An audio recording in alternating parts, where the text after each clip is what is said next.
Depuis mercredi, nous parcourons le sanctuaire tel que mis en place par Moïse et le peuple d'Israël à la demande de Dieu lui-même. Nous avons vu l'autel des holocaustes, la cuve d'ablution, la table des pains de proposition et le chandelier. Nous arrivons aujourd'hui à l'autel des parfums, qui est appelé aussi l'autel de l'encens. Sa description se trouve dans le texte d'Exode, au chapitre 30, les 10 premiers versets. Je vous laisse le soin de lire ce texte pour vous-même.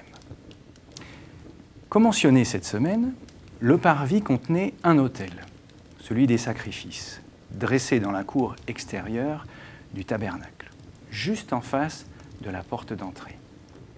Cette position enseignait clairement que l'être humain ne peut s'approcher de l'Éternel que s'il se reconnaît pécheur et s'il se reconnaît aussi racheté par le sang expiatoire, qui était le type et l'anticipation du sacrifice de Jésus, qui est l'agneau de Dieu qui enlève le péché du monde. Nous abordons donc un second autel aujourd'hui, l'autel des parfums. Un autel pour faire brûler le parfum, dit le texte dans l'original. Parfum qui s'élevait dans le lieu saint, en face du voile suspendu devant le propitiatoire, l'arche de l'Alliance. Cet autel était petit, 50 cm de long, autant de large et 1 mètre de hauteur. Il était en bois d'acacia revêtu d'or. Il signifiait que plus on se rapproche de Dieu et plus les matériaux deviennent nobles, l'airain pour l'autel et sacrifices, l'or pour celui des parfums. La partie supérieure de cet autel des parfums avait une bordure d'or avec des cornes aux angles et de chaque côté 2 anneaux d'or pour mettre les barres afin de le transporter. L'encens, fait de substances prescrites par Dieu, était allumé avec du feu pris sur l'autel d'airain. Les sacrificateurs le brûlaient matin et soir lors des sacrifices quotidiens, tandis que le chandelier éclairait le lieu saint. Ces 2 autels sont liés intimement.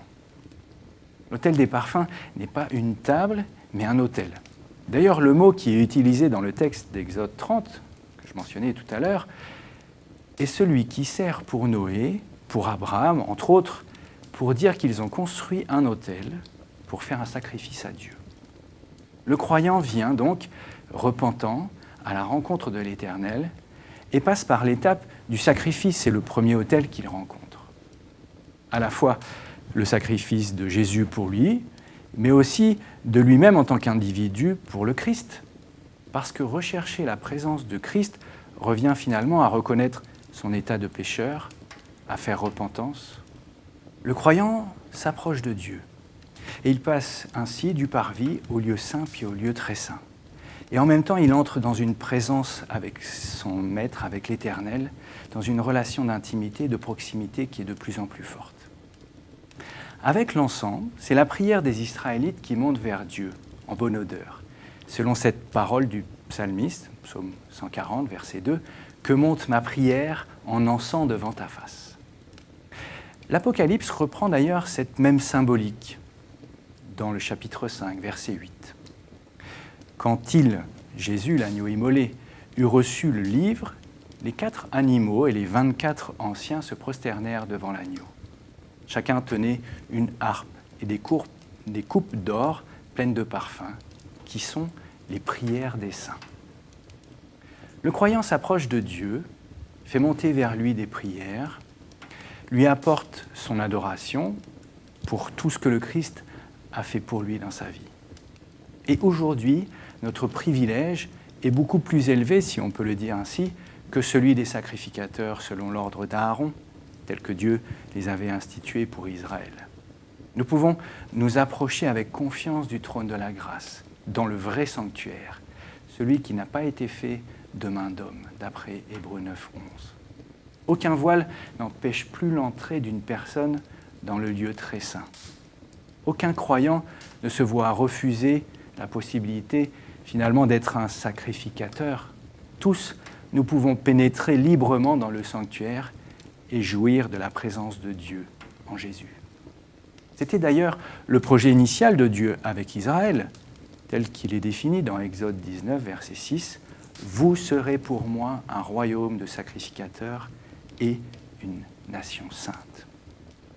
Chers frères et sœurs, chers amis sympathisants, avons-nous aujourd'hui même saisi cette occasion, celle d'entrer en la présence de notre Créateur et de notre Rédempteur, celle d'avoir vécu un temps dans une atmosphère particulière, sainte, celle du parfum de nos prières, de notre adoration.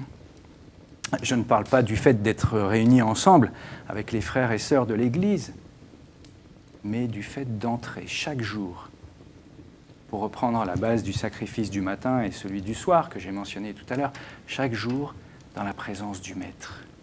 Faire monter vers lui nos prières, nos supplications comme un parfum pour Dieu. Le parfum avait aussi un autre rôle. Partout dans le lieu saint, l'atmosphère était envahie par ces nuages d'encens. Il était impossible pour le prêtre, pour le sacrificateur, d'entrer sans jouir de ce parfum si précieux qui était répandu. D'ailleurs, c'était un moyen de cacher l'odeur de la chair, des sacrifices qui étaient brûlés, des animaux qui étaient offerts à Dieu, et aussi celle du sang, celle finalement de la mort.